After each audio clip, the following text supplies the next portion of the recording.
रासायनिक रंगों से होली खेलने पर आपका स्वास्थ्य खराब हो सकता है।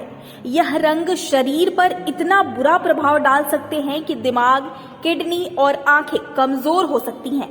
यहाँ तक कि कैंसर जैसी गंभीर बीमारी हो सकती है। त्वचा रोग हो सकता है। दमा और अन्य प्रकार के एलर्जी शारीरिक समस्या बढ़ा सकती हैं। इसके उलट प्राकृतिक रंगों का होली के पर्व पर इस्तेमाल करने से शारीरिक व्याधियां सामने नहीं आती। डॉक्टर राम मनोहर लोहिया आयुर्विज्ञान संस्थान के डॉक्टर SK पांडे बताते हैं कि जो रंग बाजारों में बिकते हैं उनको खरीदते समय इस बात का जरूर ध्यान रखें कि वह रासायनिक रंग ना हो। उन्होंने बताया कि इस तरह के रंगों को बनाने में लेड का प्रयोग होता है। यदि गलती से भी लेड शरीर के अंदर पहुंच गया तो वह किडनी को गंभीर नुकसान पहुंचा सकता है। किसी तरीके से वो किडनी तक पहुंच गया तो वो नुकसान करता है। उसके अलावा आँखों पे बहुत ज़्यादा इसका प्रभाव पड़ता है।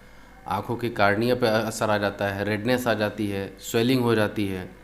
और इसके अलावा सबसे ज़्यादा जिसका प्रभाव देखा गया है वो है त्वचा, स्किन पे बहुत तरीके से इसका प्रभाव पड़ता है।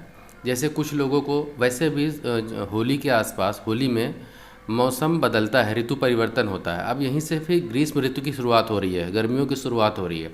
ऐसे में आपको ऐसे बहुत सारे लोग मिलेंगे जो ठंडक या गर्मी से ठंडक में जाते हैं, ठंडक से गर्मी में आते हैं तो उनके शरीर में चकत्ते से पड़ने लगते हैं, जिसको अर्टिकेरिया बोलते हैं। अर्टिकेरिया यानी कि शीत पित्त।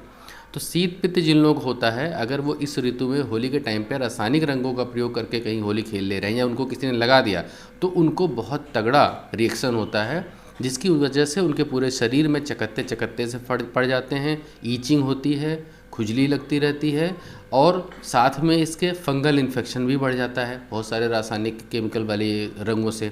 तो फंगल इन्फेक्शन का भी डर रहता है और सबसे बड़ा तो प्रभाव अर्टिकेरिया, शीत पित्त पे पड़ता है त्वचा के मामले में अगर हम लोग बोलें तो। सर, ये जैसे किस तरह के जो है रंगों का या गुलाल का प्रयोग, क्योंकि होली का त्यौहार है तो रंग तो लोग खेलेंगे, तो किस तरह के रंगों का प्रयोग करना चाहिए? सबसे अच्छा है प्राकृतिक रूप से आप होली खेलें, गुलाल का ही प्रयोग करें, रंगों का कम से कम करें। और गुलाल कई तरीके के हर्बल गुलाल सब कई कंपनियां बनाने लगी हैं, जिसमें सरकारी संस्थान हमारे यहाँ CDRI है, CMAP है, ये फूलों से गुलाल तैयार करते हैं और उसमें कई तरीके के फूल हैं। फूलों में एक विशेष गुण होता है। विशेष गुण क्या होता है कि अलग अलग फूल का अलग अलग प्रभाव होता है, इसलिए अलग अलग फूलों का गुलाल तैयार किया जाता है। जैसे गेंदे के फूल से जो गुलाल तैयार किया जाता है, तो गेंदे में एक खासियत पाई जाती है, क्वालिटी पाई जाती है, वो ये है कि ये एंटी फंगल क्वालिटीज़ होती हैं, इसके अंदर एंटी फंगल प्रॉपर्टीज़ होती हैं। तो गेंदे के रंग का अगर प्रयोग करते हैं तो फंगल इन्फेक्शन नहीं होगा। इसी तरीके से टेसू या सेमर के फूलों का अगर प्रयोग आप कर रहे हैं तो जो एलर्जी आपको होती है, चकत्ते पड़ना या अर्टिकेरिया, ये नहीं होता है। गुड़हल के अगर फूल का आप रंग का प्रयोग कर रहे हैं, गुलाल का प्रयोग कर रहे हैं, तो आपके चेहरे पे ईचिंग नहीं होगी, शरीर में ईचिंग नहीं होगी, जलन नहीं होगी, रेडनेस नहीं आएगी और आपको फीलिंग भी अच्छी आती है, क्योंकि इसकी खुशबू भी होती है, बहुत सॉफ्ट होता है स्किन के लिए, ड्राइनेस नहीं लाता, रुक्षता नहीं लाता। ये केमिकल वाले रंग जो है वो रुक्षता लाते हैं, वहीं ये रुक्षता नहीं होने देता शरीर में। तो जब रुक्षता नहीं होगी तो उसका प्रभाव यही पड़ता है कि हमारे शरीर में ईचिंग नहीं बढ़ती, खुजली नहीं बढ़ती।